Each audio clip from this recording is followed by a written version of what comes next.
It looks like we're on the line. We're on. Yay! We're on the air, but that doesn't really work. Hi, everybody. Welcome to the August 2018 edition of the Paul Crouse Show on the Star Nations Radio Network, which isn't really radio because we're on the internet, but hey. Today, here on this show, we talk with a broad range of international guests about living life better and making a difference in our rapidly changing world. And as you can see over there, over there, it's kind of near. I'm over here. Robbins. She's our guest again today, and she's a psychiatric nurse practitioner. Is it appropriate to say that you're a shrink? Well, you know, some people get offended by that, but I do the same kind of thing. Well, do you get offended by it? No. Okay, so no, I think it's very appropriate. My job is to challenge people's ego. So if offensiveness is good because it's challenging their egoic way of living, yeah, something like that. I'm sure that goes over well with I'm comparable to a psychiatrist. How about that? But I'm nicer than psychiatrists. Shrink wrapper. All right. Hi, I'm Paul Crouse. I'm a spiritual teacher, advisor, and life coach based here in Kyoto, Japan. I help people who want to change their lives and boogie woogie and stuff like that. So you can contact me at paulcrouse.com. That's Crouse with a C, C-R-O-U-S-E. Or you can click through my webpage and stuff. And Francis, how can people contact you? Really, I have two ways. I have a website, so I'm precisionmentalperformance.com. And then also my email address is Frances, that's F-R-A-N-C-E-S, at precisionmentalperformance.com. Francis, like France with an S at the end. Francis, Robbins. That's correct. All right. Any relation to Tony Robbins? No, but wouldn't that be awesome? Or Tony Don't you know they have great family reunions? Oh, really? Why? Imagine. I bet they do. I bet, and you know, we're going to be talking about the deprivation tank, the sensory deprivation tank. I bet he has some of those in his place. Maybe. I actually don't know very much about him. He's a big guy. Wow. Speaks a lot. Same name, same last name. Okay, so anyway, just so I get through my beginning here, I really have to do it, but make sure to, if you want to listen to any other great talk shows on the Star Nations Radio Network, we need to come up with another name, maybe the Star Nations Talk Network. Just go to starnations.org. We also have a lot of other great content there. And make sure to stick around for Julie Hedges' Tarot Journey Show, which is on right after us. Okay, now with that out of the way, and without further ado, it's Francis and Paul. Okay, so we were both kind of running around. Yeah. Yes. So let's take a moment or two to center ourselves, because I think that would be nice. All right. So I'm going to take my glasses off, and people out in internet land can do the same thing. Yes. So let's sit up in a comfortable position. Okay. Let's breathe in. We're going to breathe in deeply 3 times, in through the nose and out through the mouth. Okay. Okay. Inhale. Fill up your lungs. Hold it for a moment. Exhale. Let all of your stress and worries go away. Inhale. Hold it. Exhale. Let go of all of that stuff. One more time. Inhale. Exhale. Now let's just breathe really consciously but more gently through our nose and out through our nose. I have a bit of a cold, so I might have to use my mouth, but just real gently, consciously breathing and feeling the breath going in and feeling the breath going out.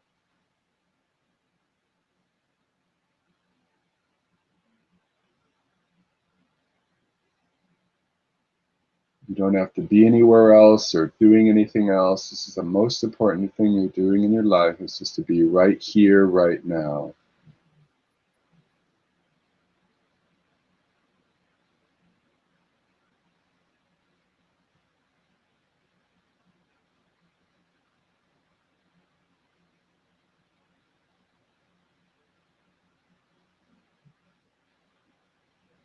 Feel the breath coming in and feel the breath going out. breath is life.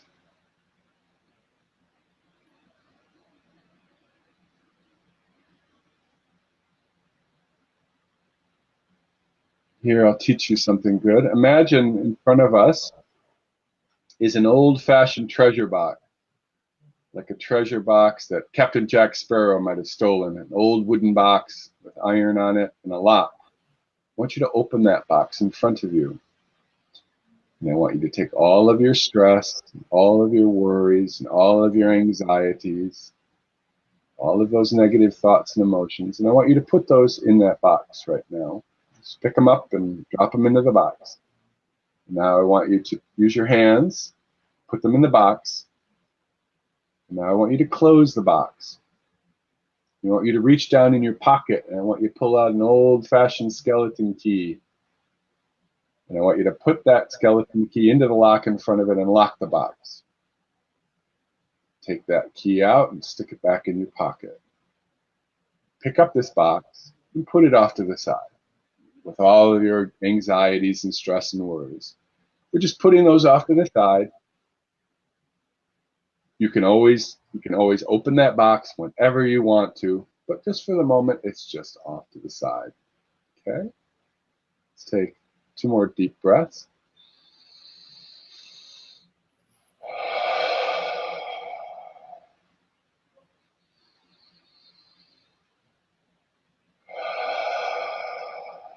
Okay, you can open your eyes whenever you're ready. We're back in the room. We're back in current time, awake and aware and centered and without our stress and anxieties.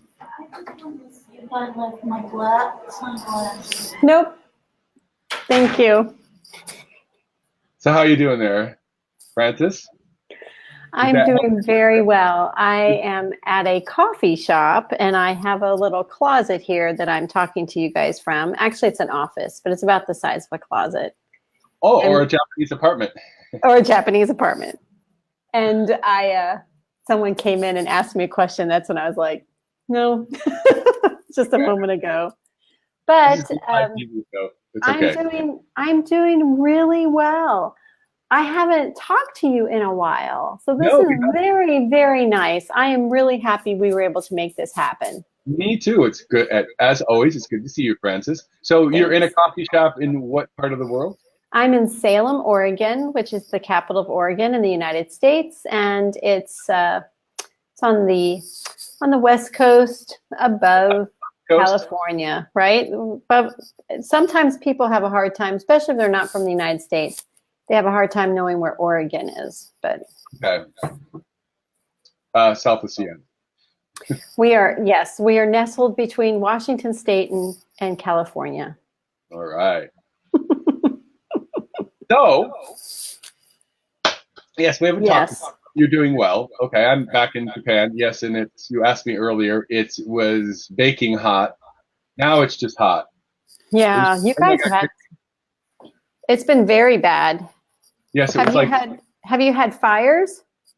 No, they tend not to have fires, but we got 2 typhoons coming this week, right next to each other. It's kind of crazy. I'm looking at the temperature. It's only going to go up to only 35 today, which is, I'm telling you, what is that in centigrade? 90 something. Oh, yeah. It's always like, which is better, but the thing is, it's 35. It's so funny. 35 feels a lot better than like 39. 40, so sure it does. Here it's been very warm as well. We have a lot of fires around us, and so the air and the sky is really smoky. Oh, okay. But it's been in the 90s here as well. Okay. But it's not as humid.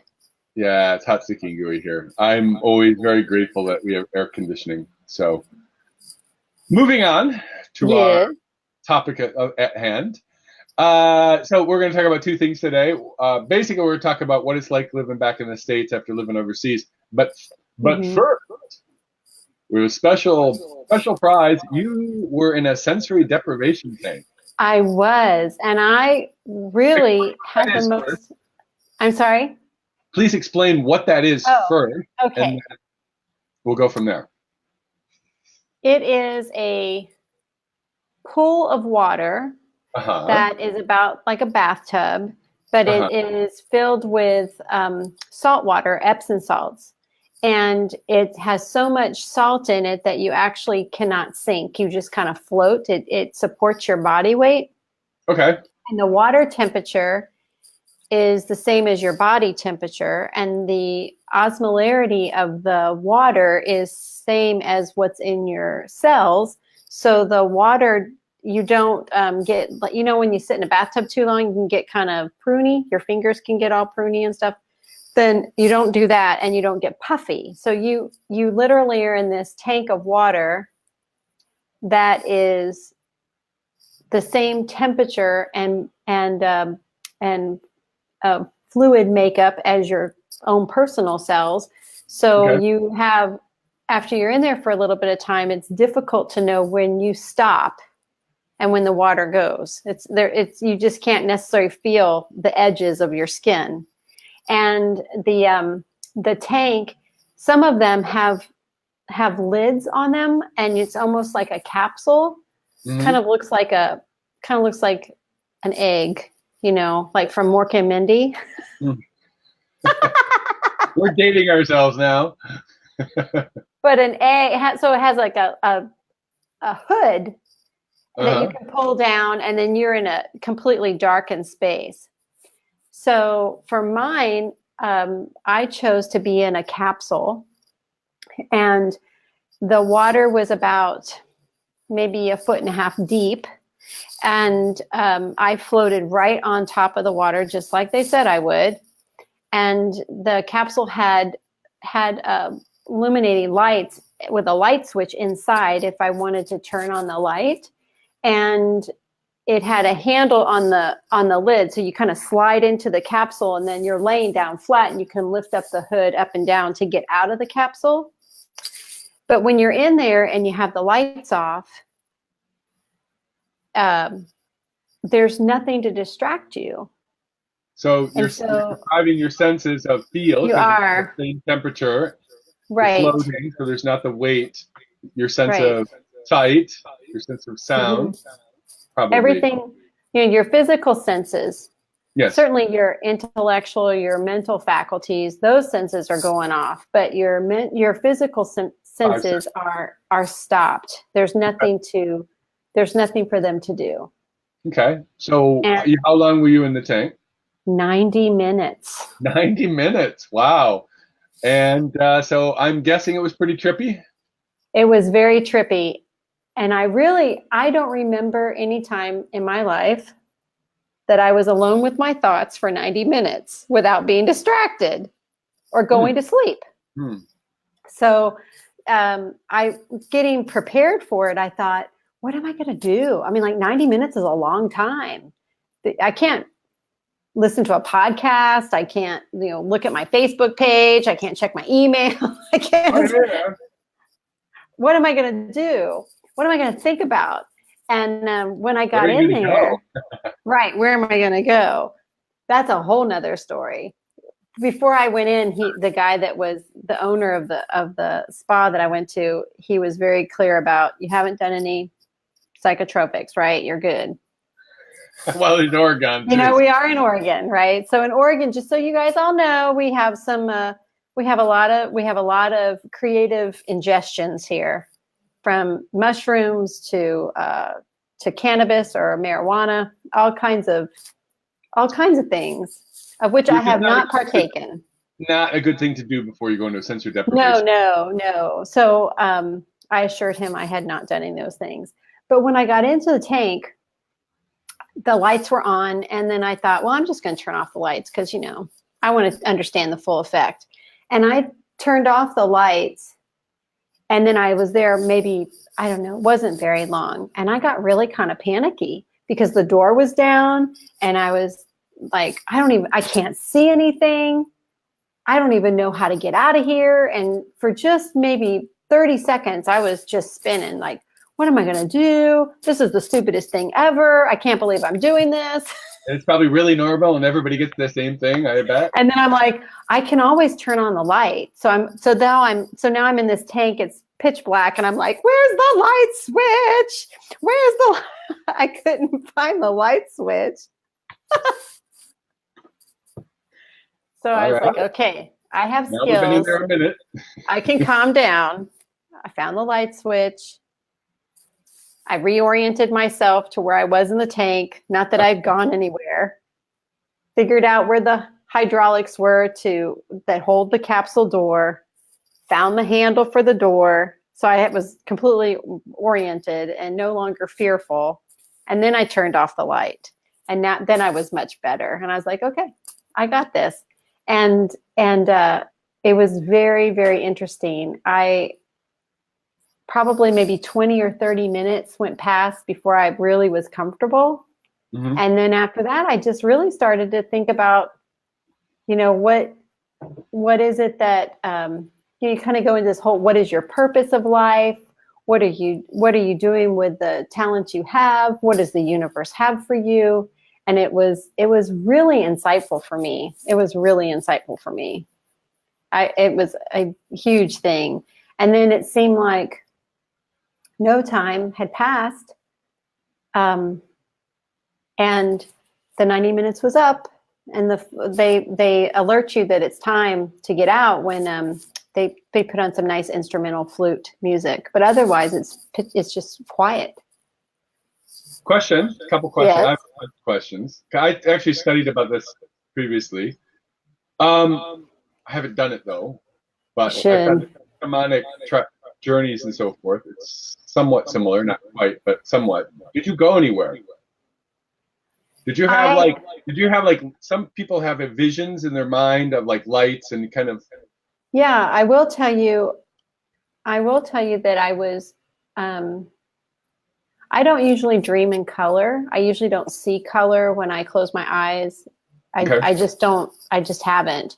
And I had a really strong color of green, like this, just like almost an emerald green that just illuminated my space as if I was just looking at a green gem or a green light. But it was, I don't know if I was in a particular place. I don't really know what was going on, but it was very comforting to me. I wasn't frightened by it.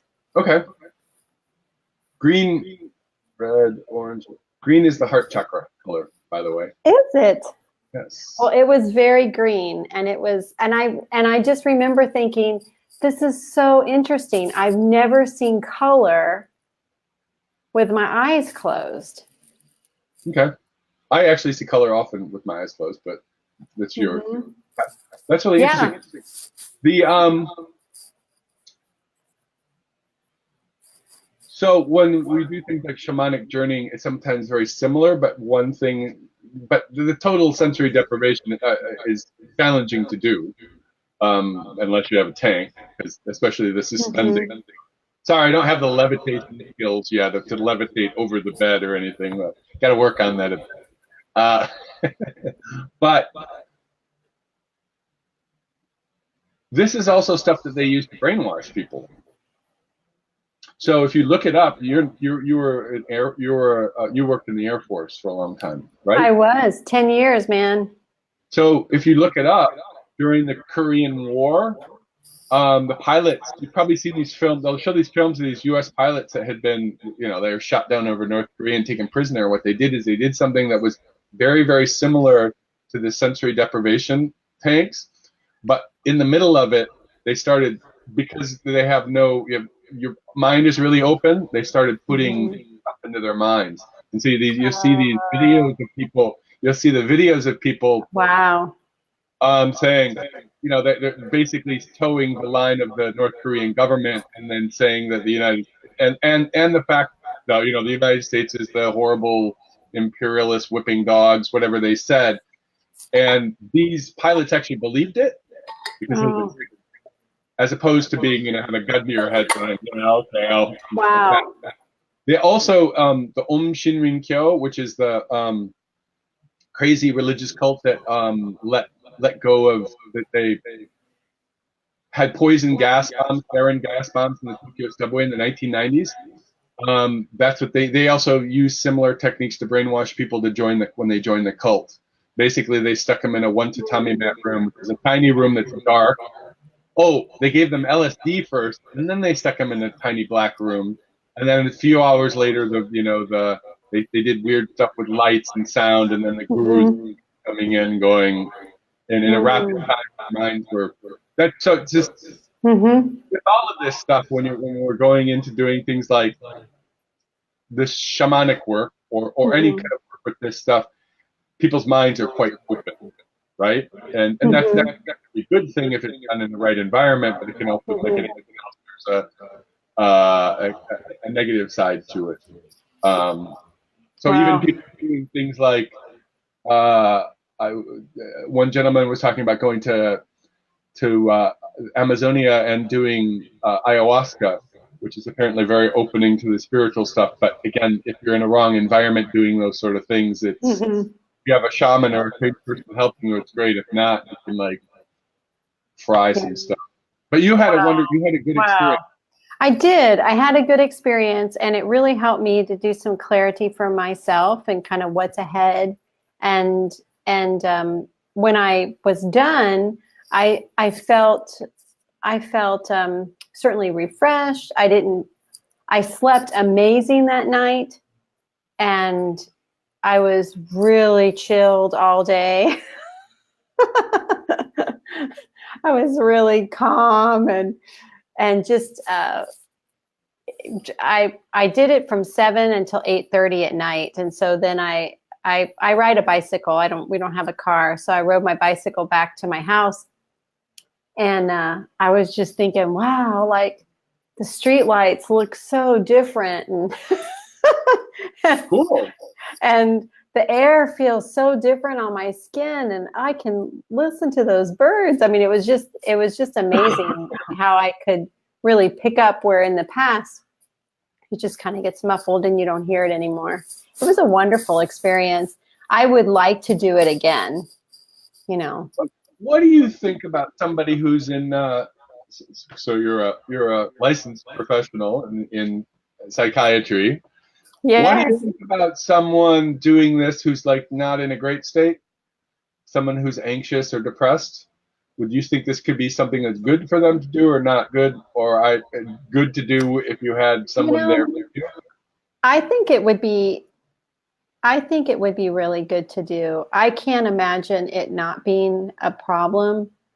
If somebody was very wigged out and concerned about being encapsulated, they could certainly leave. Like they were in a capsule, they could just leave the door open. It's a wonderful exercise. It's certainly not going to hurt you. It's not going to hurt you. It's not going to bring any harm to you. And it gives your body a chance to just completely relax. I mean, every muscle, not just what's going on in your mind, but physically, your body is just kind of cradled in this magnesium. So it's Epsom salts. So it's the magnesium and the Epsom salts. And you're floating there, and your body is just completely relaxed. Your spine, your legs, your ligaments, everything. You're just in a completely relaxed state. And cool. If you've never experienced that, especially someone who has anxiety, if they can work up to the point where they would actually do it, I think they would really benefit. If they had a difficult time the first time, I would say go back. The person who's depressed or who's thinking that, I'm just not happy with the way my life is right now, that kind of a depression, I think it would be helpful too, because you'd really get a chance just to be still and not go in with any particular expectations. Just all you have to do is initiate it. You don't have to do anything in there. You might even fall asleep, and there's nothing wrong with that either. How about a person who's an insomniac? Same thing? Yeah, I think it's really good. I think it's a chance to kind of reset our brain, reboot it, just shut things down for a moment, in my case for 90 minutes, and then come back to this earth, to this reality that we're a part of. And all without taking any medication. Yeah, no meds. All right. No, that's an important thing, because a lot of people are looking for a way to. So I know I've had deep meditations. I've had experiences where you can go places or whatever. But this sounds like it's a way but in deep meditation, you still have the other physical sensations of like being weighted and hearing. Right. Although I do meditations where you have like the sound reducing headphones and mask, and sometimes laying down. I do that for like shamanic journeying. I with the tank, because you still have weight, right? You do, and you're gonna feel the air in your skin, and you're gonna feel your clothes on your skin. You are one with the salt water. Okay. And it's really difficult to know where you end and where you begin, because even when you're in a regular bath and you move your arms around, you can feel the water hit your hands, and well, in this, you move your arms around, you might hear some water sloshing around, but you can't tell the difference because the air temperature is the same as the water temperature, which is the same as your body temperature. All right, cool. All right, interesting. And quick question, how much did it cost? It was, I thought it was very reasonable. So it was 90 minutes and it was $65. Oh, okay, that's not bad at all. Yeah. Right. And I don't know what this wasn't any kind of a special deal or anything. This is just kind of what the price is. I don't know what they are in other places. Okay, well, it's the baseline, it's $65. All right. Well, if you're getting great benefit out of it, right? Mm-hmm. Yeah. It was certainly cheaper than my fees for 90 minutes.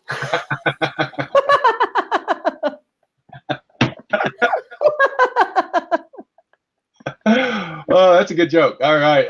Cheers to that, mate. Yes.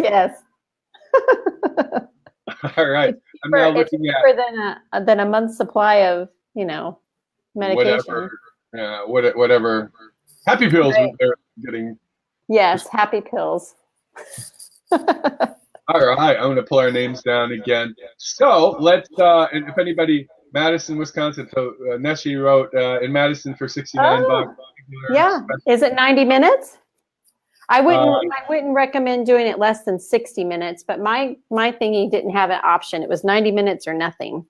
Okay. And you can get out whenever you wanted to, but it was 90 minutes. Members reading stuff. Hi, everybody. Yeah. By the way, I'm not really. You said yes. 90 minutes. You replied yes. You have to excuse me. I'm not really good. I can only focus on like one thing at once. So that's why I focus on Francis. And I'm looking down at the. I'm not really good with. Some people are really good with like chatting and talking at the same time on this. I can't do that. So I've got to be. So okay, great. Well, it might be something. I think I'm gonna be traveling in the States in September. So maybe something I might look up to do. Well, I'm telling you, Mr. Paul, I think you would get a lot out of it. Okay. You know what your biggest challenge is going to be?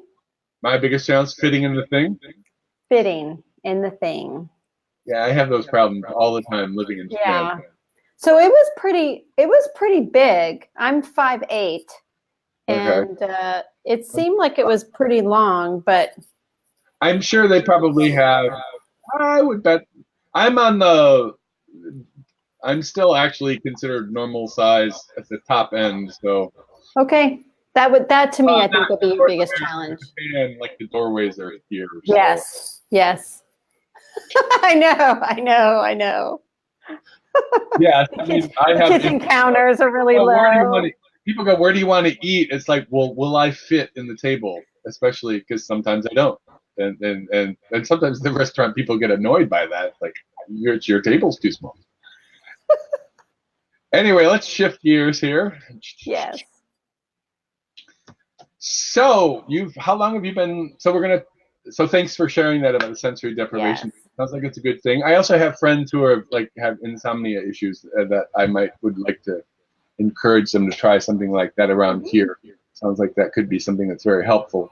Mm-hmm. But let's shift gears. So to talk about what's it like living back in the States after having lived overseas for a while. So firstly, how long have you been back in the States? We arrived Mother's Day weekend. So that was the first weekend of May. And where you had lived overseas? Yes, in Okinawa, Japan. Okay. We lived there for 3 years, and then we took 10 months and we traveled all over Southeast Asia, India, Nepal. Okay. Before we headed Portland.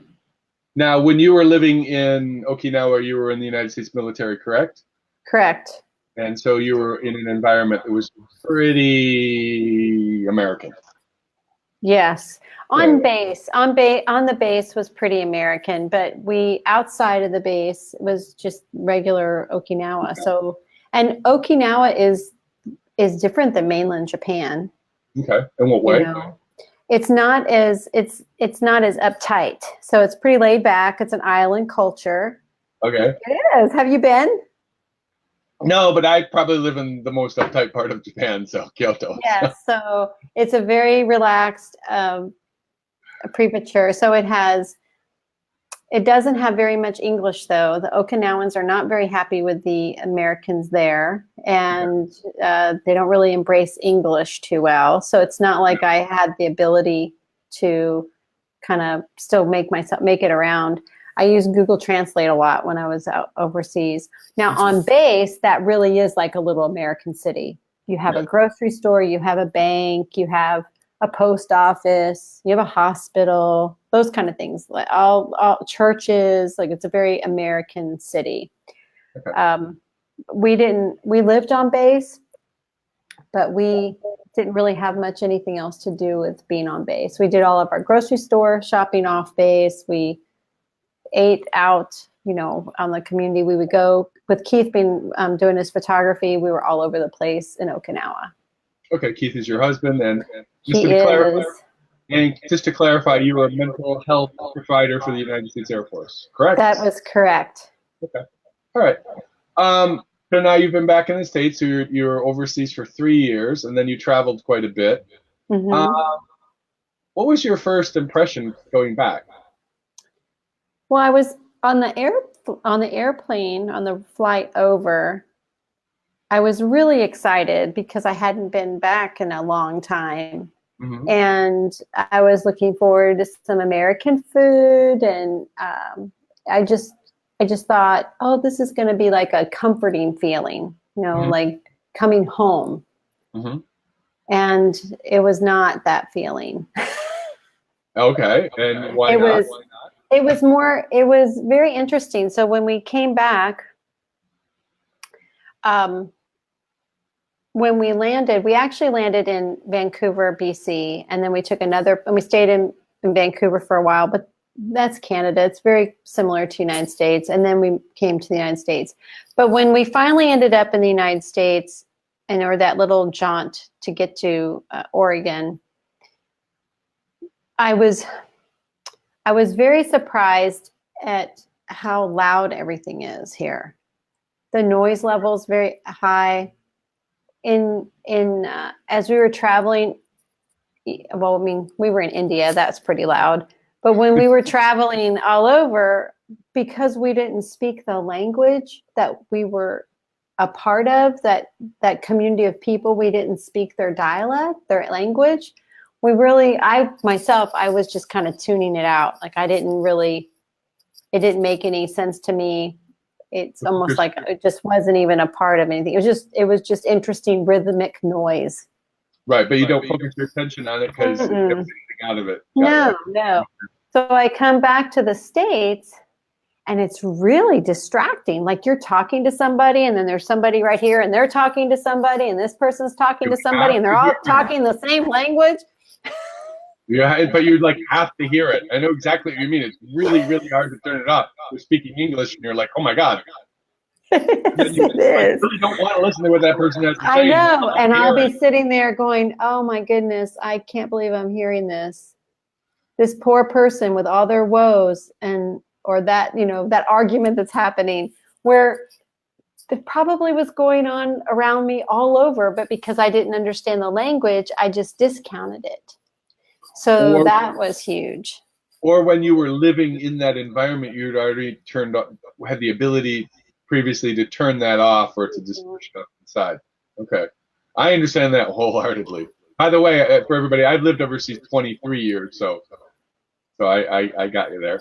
All right. So that was a big thing. So it's really hard for me in the beginning to stay kind of focused on whatever it was that I was doing. And I would sit back and I would just get caught up in all these conversations going around me.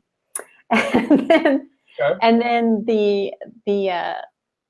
it's really interesting. We were talking about sensory deprivation earlier. Now it's like the sensory overload. Now I can read the billboards. Before I couldn't read the billboards. Now I can read the road signs. I couldn't read the road signs before. Like, I was illiterate in those other areas, and now I'm literate and I'm reading everything, and it's just super overwhelming. Yeah. I got I was not expecting that. So information overload, sensory overload. Okay. Noise, visual, the language stuff. Okay. Yes. Those Chinese characters, yay! I know. I don't know what they are half the time, the kanji, and so I'm like, but everywhere we went in the States, I'm just now, and now it's August, so May, June, July, August. So this is the 4th month we've been back, and I'm just starting to be not so caught up in those other conversations anymore. Okay. Really easy to do that. The other thing that I was kind of expecting, but I wasn't expecting it to be so dramatic, because the Japanese culture is so different, so much more different than the American culture. I expected there to be some. I expected some abrasiveness and just kind of rudeness from the United States, because that's not uncommon here. And in Japan, because of the social norms and because of the just the rule of order, the unwritten laws that you have, things were very orderly and calm. And again, I don't know what the Japanese are saying to me, right? So I don't know I don't know what they're saying or not saying. I just know that they appear to be very polite people. So there I go. And so I get to the United States, and people are impatient. They're just loud and want super demanding, want to be the first in the line, want to be the one. Like, they don't have the tolerance that I saw in the culture there in Okinawa, or in mainland as well. You know, they would seem more tolerant of crowds and people. Not so much here. Okay. Not so much here. And what was your reaction to that? I was embarrassed. It embarrasses me. I was embarrassed by my culture. This is my people's. These are my people's treating people this way. So that was, and I thought, man, this is unfortunate. You know, this is really unfortunate. Now where I'm at in Oregon, completely different. The Oregonians here in this community, I'm in Salem, very, very kind people, very concerned about the community, very concerned about the fellow man, just completely. But I was talking about like big cities. When we flew into Vancouver, British Columbia, it was kind of like that. It was pretty abrasive. And then when we were in Seattle and in Portland, even there, it was people, like at the airports and stuff, people just don't have a lot of tolerance. You know, your TSA agents, your security people are not the same. Yeah, I can imagine. I always smile, say. Yes. So it was very nice, though. It was very nice to come back and have, you know, like a hamburger, something like that.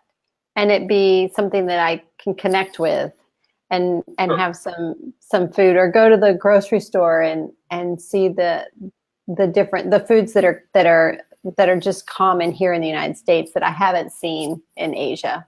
Sure. Oh, I'm always amazed when I go back to these in Michigan, and these pretty huge stores called Meijer's. Just go to the Meijer store, just the food area. I'm just amazed. Just like the vegetables area, the amount of different kinds of fruits and vegetables that you can get at a really good price is just amazing. And then you go to the sugar area, which is the rest of the store. But well, so because in Okinawa, because we didn't speak Japanese, couldn't read the labels on the products at the grocery store, we've shopped on those outside aisles. So Right. it was the vegetables, the meats, the foods that I could easily identify. But when you get like in the center of the store, I have no idea what the heck that stuff is. It's because it's hard to tell if you can't read the label. But well, there's this one guy who was a food writer, and he was talking about eating healthily. He was just saying, go to the outside of it, the stuff in the middle, because that's not really food anymore. It's just food-like substances. So even There's if you truth could to make that. half the sign in English, if you read it, it's all these like chemical names in Latin and Yes, Greek that are there is truth to that. There is truth to some that. sort of crazy stuff that you pickling your liver or whatever. I don't know. Yes. So we had just a couple of weeks ago, we hosted a high school student from Tokyo. Okay. And she came and stayed with us for 2 weeks. And part of it was part of her cultural exchange to practice English. And she was going to be taking the TOEFL junior exam here. Okay. So she really wanted to go to the grocery store. So I took her to the grocery store. And of course, because I understand where she comes from, I understood, but this was just our normal grocery store and it's ginormous. And she just couldn't believe all the different options. She wanted some breakfast cereal, Paul. And 50 meters long aisle. I know, I'm like, well, this aisle is all breakfast cereal. Like she would probably still be in the breakfast cereal aisle if I didn't, pull her away, tell her she has a flight to catch. But she was just blown away. And then I took her, this is too funny. I took her to the Asian aisle. Where all foods from Asia are, and it's like this by this. It's your Thai food, your Korean food, your Japanese food. It's just a small little section. Oh, okay. I thought usually this is the size of the box of everything in the States. No. Just the whole thing was maybe 3 shelves and maybe 4 feet wide. It was funny. Fair enough. But going back to the States, it was a very difficult, a sensory overload, really, is what I would say. For you, it was sensory overload. Mm-hmm. How about with the mood in the population? Here I'm talking about politics. It seems, from what I see and read on the internet, which of course does not give us an accurate view of the world at all, the reports are sort of like people are really divided. Oh yeah, You're a Trump lover or a Trump hater, and then everybody's like against each other, and nobody will talk to each other. And it's really difficult. Yes, it's because the beliefs are so deep rooted, and I do not endorse or support President Trump. And when I talk to people who do endorse President Trump, it's really difficult even for me in the sense that he stands for everything that I'm so against that it's easy to go to that place where they support him. They must believe that stuff too. But what I'm learning and what I'm really trying to kind of reframe for myself is we only can function at our own level of awareness, our own awareness. So if my awareness has a different perspective than this other person's awareness, I'm trying to work on not being judgmental of this other person because of their particular beliefs. Okay. I think he is very manipulative. I think he is has an agenda that's unique to him, and if it benefits you as one of the followers or one of his supporters, then that's just happenstance. I think it's all really based off of whatever his benefits are. Okay. And what I see is there's a huge wave now of people saying, okay, well, we need to register to vote because we are a democratic country and we did vote him into office. We need to exercise that and vote him out of office. He's already made comments that he will run again. I don't know for sure if he will, but he has made comments that he was planning on running again for the next election.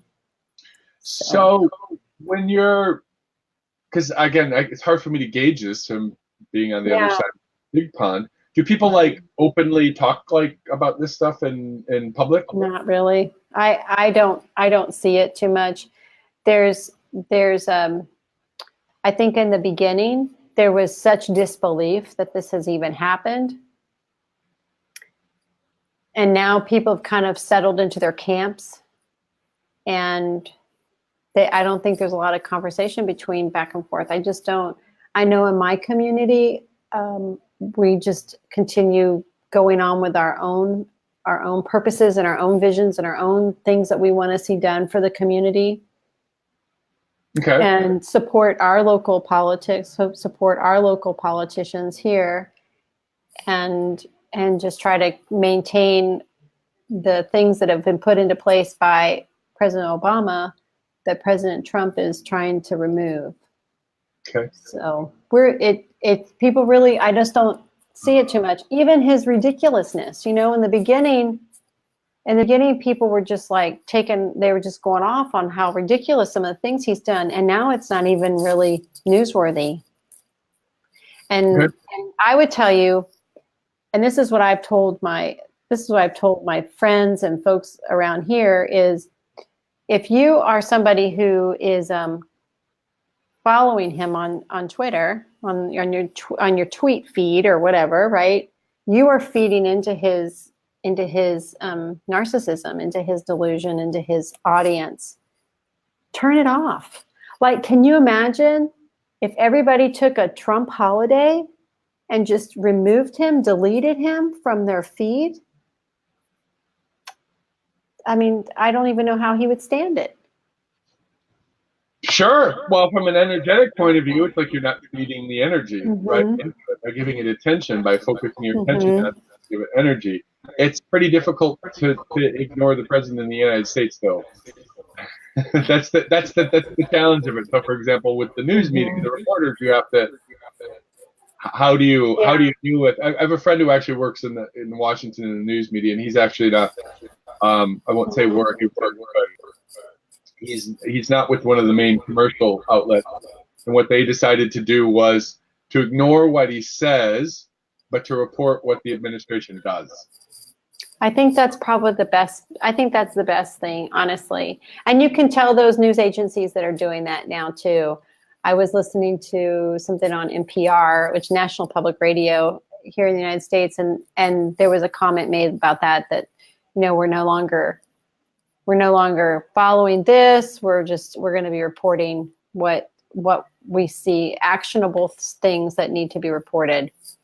So he's kind of exhausted people around him. Sure, I can imagine. The image though that I get from what you're saying is like, now Salem is a pretty, I would say, I guess probably a pretty liberal place. It is. It's very progressive. How big of a town is it? How about 300,000. Oh, pretty big. Okay, medium-sized city. Well, the image is that like people are arguing with each other on the street and blah blah blah blah blah. But all right, I remember when back when I lived in the States, a lot of times there's certain unwritten social things in the States, like at the workplace, you just don't talk openly about partisan political stuff because you don't know who's around you, and that would not benefit the organization you're working with, whether it's a company or not, or it's really looked at almost like talking about your religion. If you have a passion or a belief system that you feel like you have to tell everybody what that is, that's not usually well received here in the United States. Sure. And when I was working as a news photographer, we had like a rule: you're not supposed to talk about religion or politics while you're working, unless that's very specifically what you're talking about. I mean, you're reporting about it, so therefore it's okay. But generally speaking, okay. So that is a cultural difference. that's an important cultural thing to keep in mind. And I think that that's actually seems like a pretty good, positive thing in the States that people will. Is it so? There's a certain amount of, is it tolerance, or I think so. you do your thing, I do my thing. Just don't get in my face about it, kind of attitude. I think there's tolerance with it, and even when you see where they have like the white supremacists having some kind of rally, that it's not even well received anymore. There's not a lot of media attention to things anymore. I think we're really learning not to feed into it. Okay.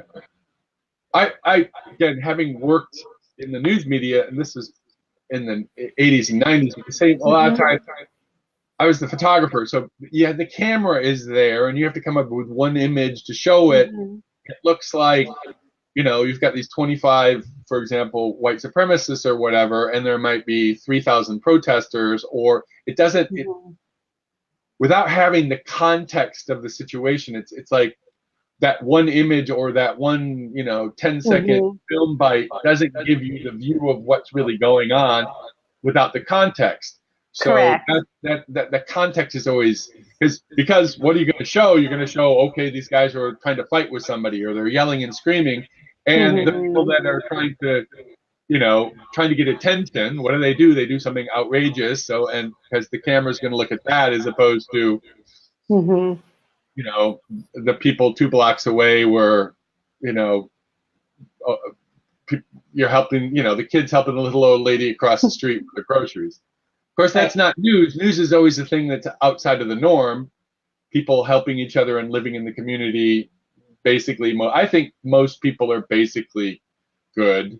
We all have our stuff. I mean, there are folks that are, most people helpful to each other or whatever. I mean, around the world, generally speaking. Again, we've got a whole broad range, but that's not like, we don't report that in the news. Probably some help Mr. Mrs. Cohen across the street. Her grocery bags are too heavy. No, but the tolerance with people, I think, is in a good place. I think the shock is over. Yeah. And I think folks are they're more concerned with the environment. They're really concerned with all these fires that we're having. Okay. That's the most important issue, actually. It's particularly bad this year. And then just we've had all these problems with what to do with the folks coming across the borders that from Mexico or from South America who are wanting immigration status. That's been just ripping people's hearts out. What's going on with that? And I think that people are just trying to really, I can tell you in this community, we're just trying really hard to just settle on what do we need to do for this community? What is it here? And I think that's probably what's happening across the United States too. Little pockets of people are saying, okay, that's Washington. That's the crazy list. What is it that we can do in our community? Okay, that makes sense. I think that sort of stuff is happening all over the world too. So, like, for example, in Europe, there's a similar thing going on, and the structure now. The European Union is a bit of a political structure, is kind of an awkward thing, but people are, with the Brexit or whatever, people are kind of fed up with this Brussels bureaucracy. Unfortunately, there's positive benefits to it, but they're like, want to know how does this benefit us, or what does it do for our community? Now, again, there's always people on screaming and yelling on the top, giving information that may or not be accurate, or maybe accurate but out of context. Context is always really super important with That's stuff. it, isn't it? Because you can say anything. Yes. Right. And I think that's what we see with a lot of the drama that comes out of the White House is when there seems to be a lot of drama and everybody's focused on the drama. Now people are like, well, what else is going on? Why are we watching this left hand? What the heck is the right hand doing? Yeah, exactly. Exactly. We have a few more moments here. Was there any other social or cultural things that you? Oh, Is that, yes, the dress. Dress. what do you How mean? people dress Okay, how do people dress? is very different than what I remember, which has only been a couple of years. Well, in Asia, uh, women dress more modestly than they do here. Okay. So here you have a lot. It's just a lot different, and that was kind of surprise. Okay. That was a little bit different, and then there's it just seems more casual than it certainly was in mainland Japan. How they dress. Although you look very casual today, Paul. I'm a pretty casual guy, but in general, I think people here tend to they are more concerned with their appearance when they go out in public. So I think like Europeans tend to be a bit like that too. Americans, and I can see with tourists coming by, there's always None, no care. Americans tend to be very, very, very, very casual, sometimes to the extreme. It's like maybe you should, or what? Sometimes the Japanese are like, they're wearing just underwear. It's the underwear that I'm wearing out in public. Shouldn't you have something over that? I'll see them out here wearing like pajama bottoms and little t-shirts and stuff to the store. Pajama bottoms. They never even got dressed today. Pajama bottoms, that's a bit much. I'm actually, last time I was in the States, I saw that I went trying to get my driver's license. I was like, you should probably bathe and put on other clothes. Yes. It is a free country. You can do what you want, but that one's shocked me. Actually, usually whenever I go back to the States, I every time I have a different experience. And sometimes I feel like a foreigner, or I just can't understand what people are saying. I don't know the lingo, or I just don't know.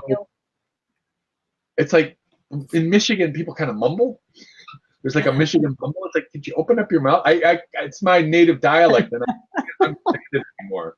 It's really weird. One time I was in a restaurant and there was a word on the menu. I didn't understand it. I understood what the word meant, but it was used. The context of it was all wrong from the way that I remember it being used 23 years ago. So I was asking the teenage waitress, "What does this mean?" And she thought I was asking about what the food was. And I asked her like 3 times, and I still didn't understand. So I finally had to say, "Excuse me, I'm a foreigner. I don't know what this word means." And then she had to, so I had to go to, "I'm a foreigner."